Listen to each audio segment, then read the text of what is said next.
IMF forecast for 2021.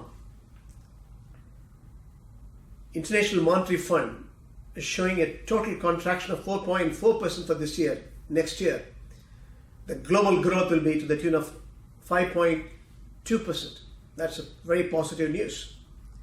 When it comes to advanced economies, there will be a contraction to the tune of 5.8% this year. Next year, there will be a growth of 3.9%. United Kingdom will be contracting to the tune of 9.8%. Next year, there is a growth of 5.9%. That's a huge leap from a contraction of 9.8% to 5.9%.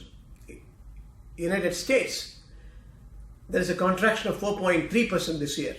Next year, it will be moving 3.1% growth.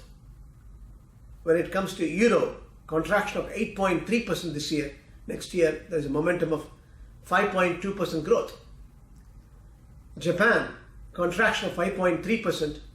Next year, there will be a growth of 2.3%.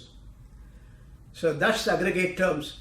5.8% rather, this year contraction. Next year, there's a growth of 3.9%. That's huge. Emerging market, developing market, there will be a contraction of 3.3% this year. Next year, it's all going to grow 6% in aggregate terms. And let's look at the breakdowns. Brazil, it's going to contract to the tune of 5.8% this year. Next year, growth of 2.8%. Russia, reduction of 4.1% this year. Next year, 2.8%. India, there's a contraction of 10.3%. And next year, there's a growth of 8.8%. China, there will be a growth of 1.9. Next year, it's going to be 8.2. China is going to grow this year as well as next year.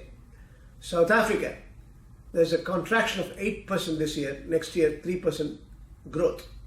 Middle East and Central Asia, it is 4.1% contraction this year. Next year, it's going to be 3% growth.